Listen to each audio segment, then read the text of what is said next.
I'm ChosenArchitect, and this is my modded adventure. Now, last episode, we left off with a rather questionable cow farm. And this cow farm, well, is producing some materials from the Industrial Foregoing mod that we really needed to get into. And this is going to eventually allow us to quarry, basically mine, without tearing up the ground. We should be able to mine resources, and very particular resources, depending on what biome they're in.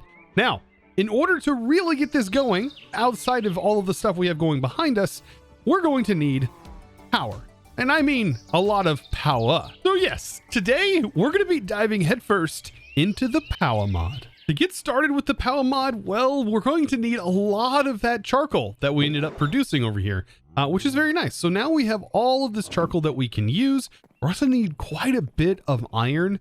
So our iron golem farms have been hard at work producing enough iron, hopefully, for all of this. And we're going to need lava and clay. That's pretty much all you really need in order to get started with the power mod. Now, looking over all of this about this mod in JEI can be kind of overwhelming because there's a lot of different things and it's all sort of staged. You have like a starter, then it goes to a basic, then it goes to hardened and blazing and niotic and spirited and nitro, which will ultimately be your highest tier.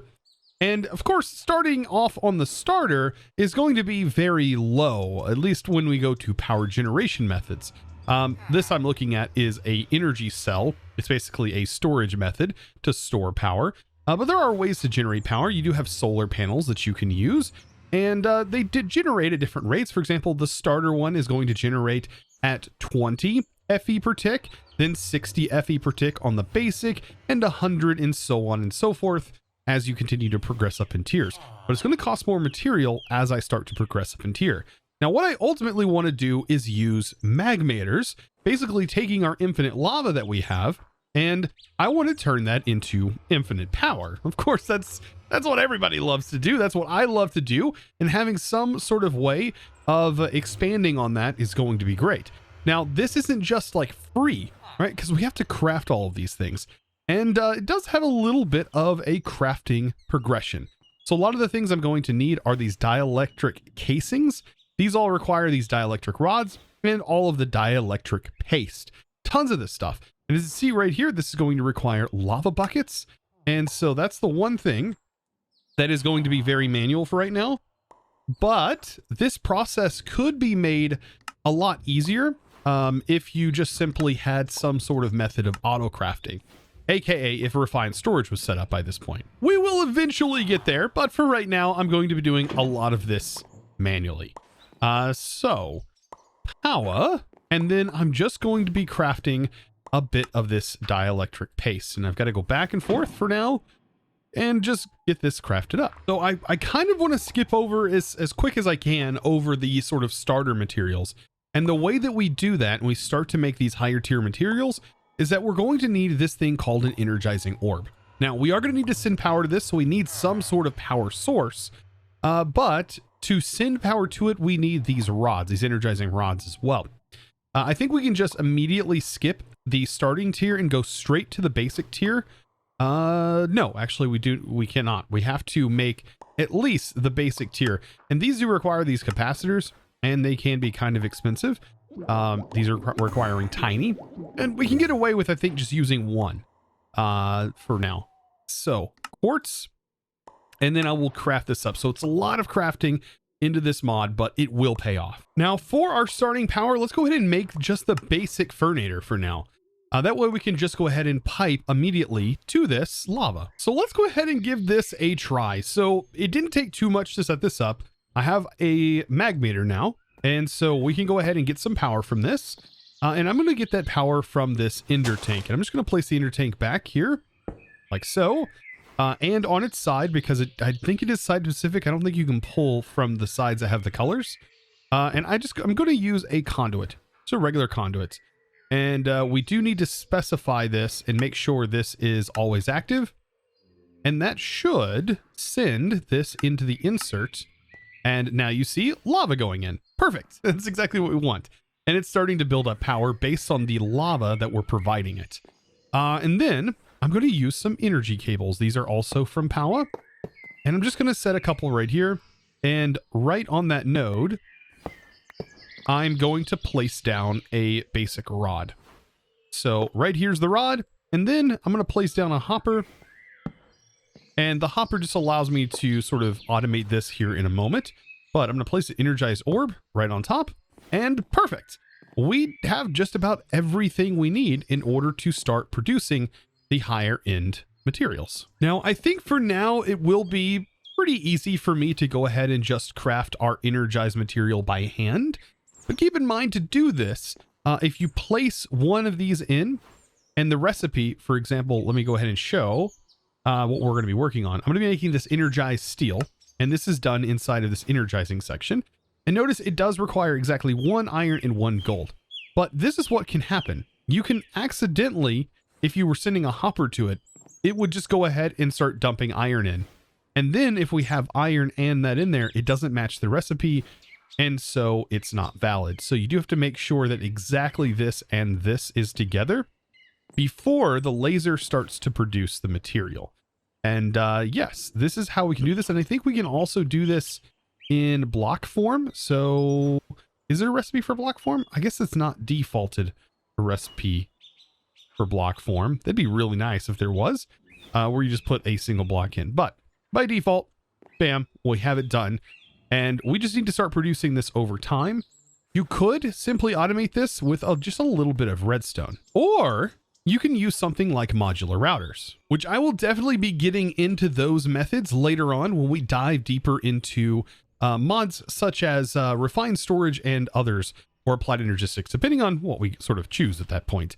But for now, I think I will be fine just getting up to at least a hardened magmator.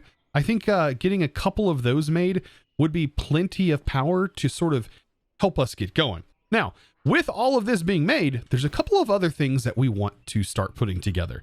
And it's also going to require this same setup, but wireless power. Yes, this is very, very reminiscent to the Flux Networks mod, and does everything that Flux Networks does, of course, minus the crazy like networking stuff.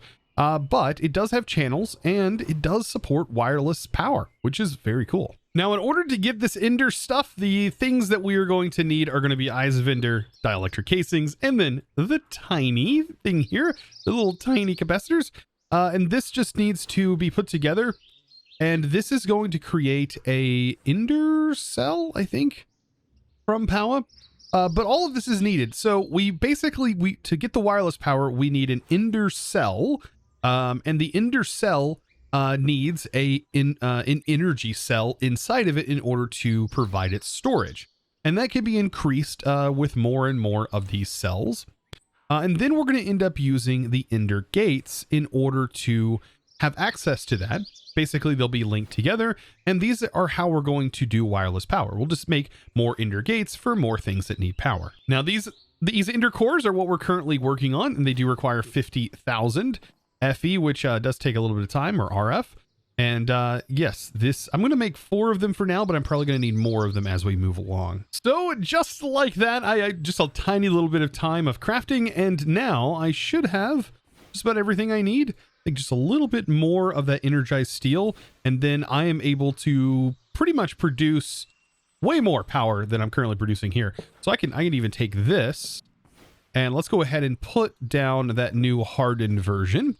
And this is going to produce 200 FE per tick off of this. So that's pretty cool, right?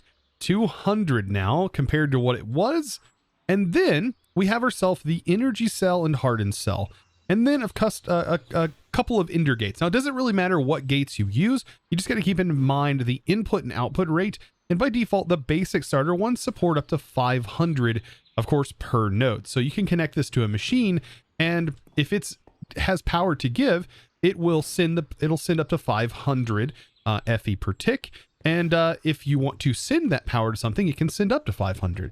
And that's just the starter tier, because it starts to get really, really high as you start to go up. Now, how do we set up the wireless power? So this is where we have a little bit of confusion, or at least I think it confuses me all the time. And that is we have an Ender cell and an energy cell. So the Ender cell is actually what goes on the ground, and then the energy cell, you shift right click and it fills up. You can see right here, we now start to see that we have 10 million FE worth of power storage. And because of our tier, with it being a hardened version, we have 3 channels. Now, this first channel is the one that is currently filling up, and this one currently does not have an energy cell in it. So if we just stay on the first cell, which is going to be more than enough for what we're working with, this is going to allow us to send power now via such things as this ender gate. So, like, for example, I know we have these hooked in, but I could just put an ender gate here, and this is also linked to this, and it works throughout your world, and I believe even cross-dimensionally. So this is very, very powerful, and you can see it's linked with this being the starter tier. You only get access to that first section here, but that's going to be more than enough for what we're working with. And then you can remove them and replace them and so on and so forth. This right here is how this whole mod sort of works. And I think it is a fantastic way of sending power around. So now I do want to build a little bit of an area for this setup. And I think right over here is going to be perfect for this. I will be clearing out the wall and making room for this whole little tower. This is going to be the Tower of Power.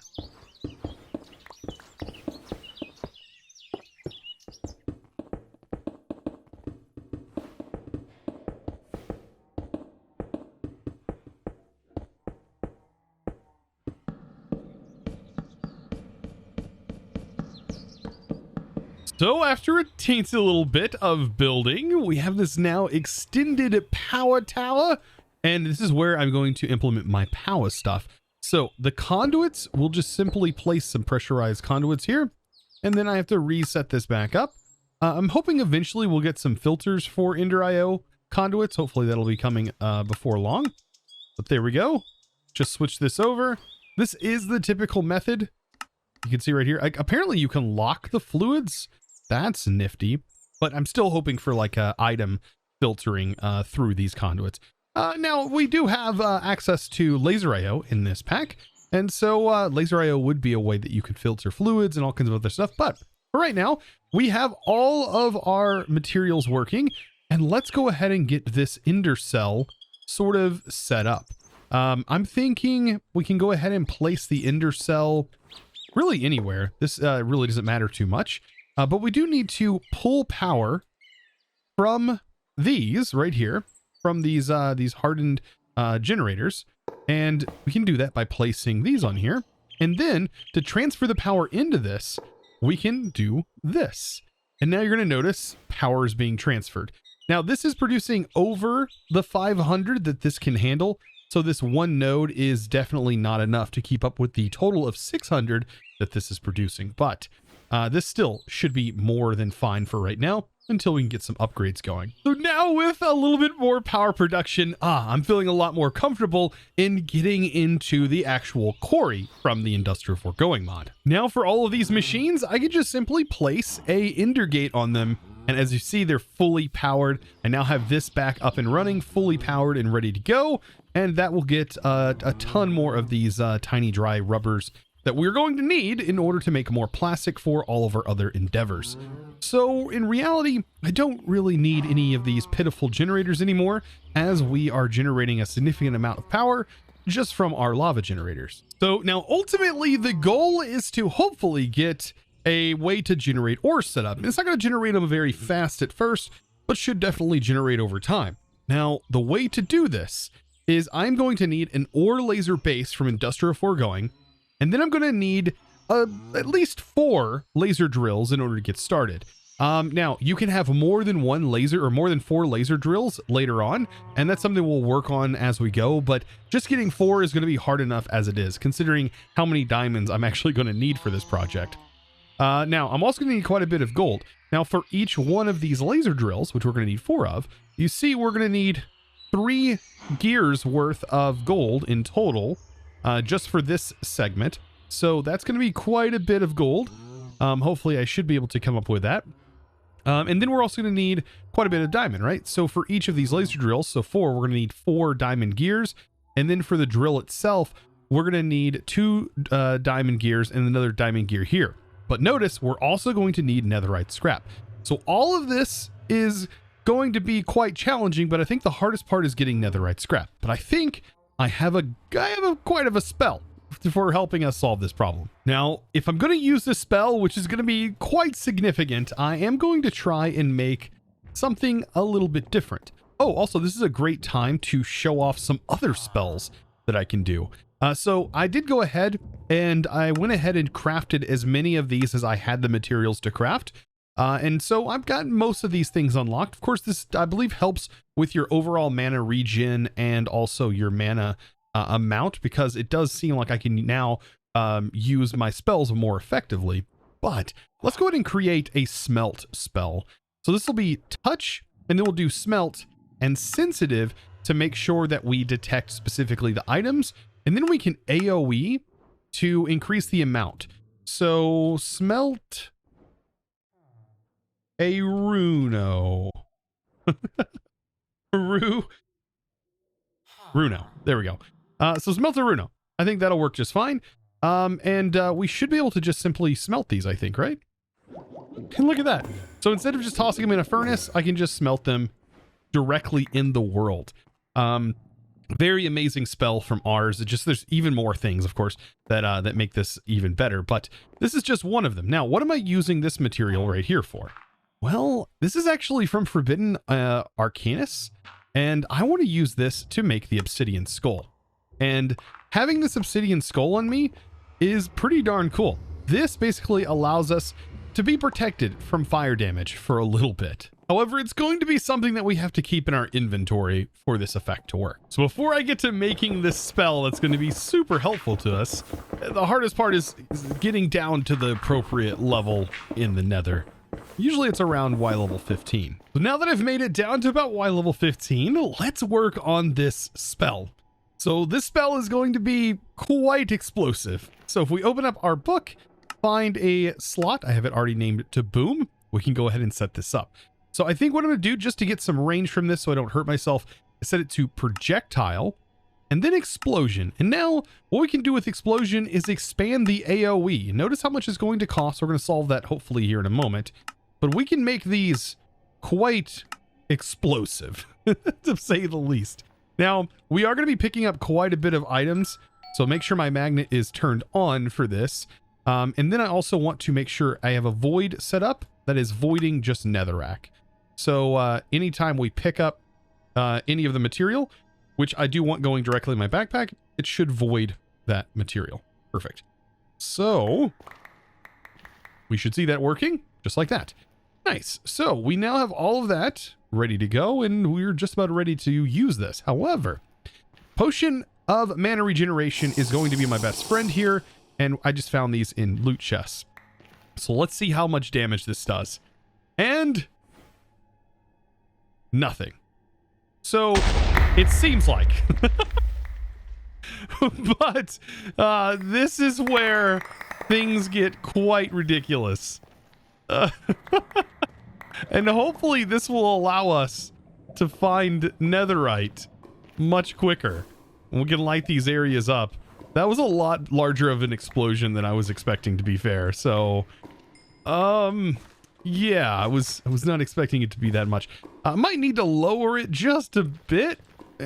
Maybe. But yeah, that was a lot bigger of an explosion than I was prepared for. Let's try another one. And for the amount that it costs as well, it's not half bad for how much it actually costs to in order to use this. Wow. Oh my goodness. I didn't actually know it broke netherite, but apparently it does. So the netherite that ends up getting found gets blown up as well into the scrap, because we have scrap in our inventory. What? That's completely new to me, because I thought it just left it and we'd still have to break it, but apparently not. That's interesting. That definitely, oh my gosh, amplifies everything. So I gotta say, by far, best way to farm the scrap. This also might be very useful in the overworld as well, for just farming materials in general, because this just destroys so much. And out of this whole area I just cleared out so far, I've gathered 14 netherite scrap, which is more than enough to complete what I needed. And we might have even gathered enough gold in order to do it. Now, just a side note, just to make sure, because I don't know if this is exactly coming from the fact that we're finding netherite or ancient debris, because I also am running a lucky rock in here, which does give me a 3.75% chance to get extra loot when mining. And I don't know if this necessarily counts as mining, but we are getting lucky rocks, which means that we potentially, this is considered as mining, just blast mining. So maybe that's what's giving me the netherite or the ancient debris. I have no idea. You know what? That actually might be what's causing these, like, these effects that we see right here. These little glowy bits, because there it is right there. I think that might be what's actually causing that. Very weird. Now for the diamond, let's test it in the overworld as well. Let's test that boom. I expect this to go quite crazy. Well, maybe not. Oh, that's probably because our base is protected here. But if I move right outside of that, yeah, explosions no more. And yes, it does seem like the tiny rock, or the lucky rock, is giving us bonuses on our materials. Oh, that is so awesome. By far one of my favorite ways to mine. I love this. So before I grab all of those diamonds that are down there, I definitely want to include this in my pickaxe. So yes, I went ahead and made a fortune book just by doing this enchant with, using the enchanter and getting myself the fortune. That is going to be definitely necessary. I'm going to put that on that diamond pick. Don't even need efficiency or anything. Just fortune. That's more than enough. Now with all the resources I think needed for this, it's about time we set this up. So I think the best way to set up the dissolution chamber is to go ahead and make sure the inputs can automatically be pulled from this side, and then the outputs can automatically be pushed to this side. And then whenever we define our first recipe, for example, if we go ahead and place this in, which I think is 2 iron, and then what is it to make the simple machine frame? 2 iron, then the nether, the nether brick, and then the gold gear. So gold gear, this, 2 bricks, and then the plastic. And in that, we can go ahead and lock this input. And then we can just toss in the ingredients that are required for this, because we're going to have 5 made. And you can see this should automatically pull the items in, so long as I set this right. Did I set it right? It's not wanting to pull in, but it should normally pull in. I guess if not, we can just simply drag or click the items in. Nope. That must be something to do with this particular version, maybe. Like, it looks like I'm gonna have to do them all by hand. Now, later on, this process will be handled a lot easier once we have auto crafting set up. But for now, this is the way I want to go. Now, we need to prep up for this next one, and I think the best way to do this, to get the fluids in and out, is to just use a tank on top, like that. And then on the fluids, we can go ahead and push the remainder out back into its container. Very nice. Same thing kind of goes for this. I'm going to use a bucket for right now. Pull a bucket out of that, put it into here. And this actually only uses 500 millibuckets, so got to keep that in mind. But perfect. Now we are producing the advanced version, which is what's going to ultimately allow us to make the laser base. Almost completely done. There is still one more thing that I need to do in order to be able to craft these. Well, I'm going to need some iron ore, and just simply modify my break spell to incorporate the extract, and then jump down and find some iron ore. A couple of explosions later, and there we go. Man, we are one step closer to having ore production. Here we go. I think we should have everything. Yep, the last 4. And maybe 1 gold gear that I'm for some reason missing. All right. So let's see. It says I'm missing a machine frame, but I know I'm not. Oh, that's very interesting. If there's no room for things to go and you cancel out the craft, it spits the items out of the lectern. So that's where my items ended up going. That's why I ended up missing a machine frame. But there we go. So yeah, I'll end up doing some cleaning out of these materials, but we now have everything we need. We have the laser drill and the ore laser base. Now the last thing needed to do is get our gates and figure out where to put our laser drill. And I think right up top here on the top part of this is going to be perfect. So let's go ahead and set this up top. And there's room for expansion, by the way, for this. Like I said, you don't have to place this in any particular order. You can place the laser base, for example, here, and then place the drills all on the side if you so desire.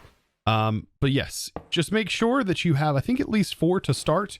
Notice how that will work like this. Or you can place them, if you want to be nice and compact, directly onto it. That's probably the easiest way. You can place it right on top. And so long as it's within this bound, you should be good. So long as the laser base, that is within this bound. And yeah, that's basically it. All we have to do is, after this point, just provide power to the drills themselves. And I think they only consume like 100 RF per tick for each one, each like proper operation. But this will start to mine. Now, there are upgrades we can put in here, and we're going to worry about those later. For now, this should work just fine. And then you get to choose your depth. So if you want iron and stuff like that, you're going to have a higher chance of getting iron and things like that at the higher depths. If we set this all the way down to like Y level 15, which I think is still what it counts as. I don't think it lets you go into the negatives, right? Does it let you go into the negatives? Oh, it does. So let's put this all the way down into like the negative 50s. So we have a high chance. Actually, I think around 0 is probably a good idea. That way we get gold. I really want gold and things like that from this. But this just over time is going to start producing different things. And we can use filters in here to increase our chance of getting the things that we want. So if gold is something that I want more of, I can put a yellow lens in here and that should work. Look at that. We just got our first thing, which is coal ore. And I want to be able to send the output. So push the output to the top. And I want to push that into an ender chest up here. Nice. So just like that, we have our ender chest set up and we have some coal. And now that that is sent to here, I can really access this chest from anywhere and send the items out of this ender chest into a larger storage. Now, accessing this should be a pretty straightforward process. Let's see, we can probably put a barrel right back here. And then we can incorporate our ender chest into this. So we'll do ender chest, and then we'll hook up an item conduit. And this item conduit is then going to go into this barrel. And then I need to be able to get in here to get this sorted out, right? So this will be set to extract always. And then this needs to be set to insert. And now we should have our different materials being generated and going into this barrel. That's pretty cool. Now, there are plenty more upgrades for me to keep in mind with this, and that's something we'll definitely be working on before long. But I think storage is something that is going to be popping up within the next few episodes, because we definitely need to improve that situation. Now, with that, guys, I hope you enjoyed today's episode, and hopefully you guys have clicked that subscribe button if you haven't already, and also given this video a huge thumbs up by this point. Of course, comment down below if you did enjoy, and let me know what was your favorite part, and what's your feelings on the progression of Industrial 4 going and getting the laser drill up and running. Let me know. And also, let me know what you think of that spell, because it's pretty powerful. Now, I do want to thank the amazing supporter of today's episode, and that amazing thanks is going to go out to Lightshard. Thank you so much for your amazing support, by the way, over on the Discord, becoming a Discord premium member and supporting in one of the best ways possible. Also going above and beyond, showing that amazing support. Thank you so very much. You guys are honestly what keep these videos a-flowing. So without further ado, guys, I thank you so much. I hope to see you in the next one. And as always, thanks for watching. Bye.